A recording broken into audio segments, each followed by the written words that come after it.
హరిపాదం అడుగున గంగా కలిపాపం తనుకడ గంగా హరిపాదం అడుగున గంగా కలిపాపం తనుకడ గంగా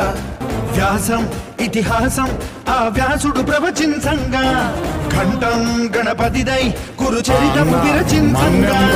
యజుస్సామరు అథర్వ శాఖలుగా ఓంకారేశ్వరి శ్రీహరి నగరి ఇదిగోరా బదరి వైకుంఠేశ్వరి సిరికి నగరి అదిగో మహిమగిరి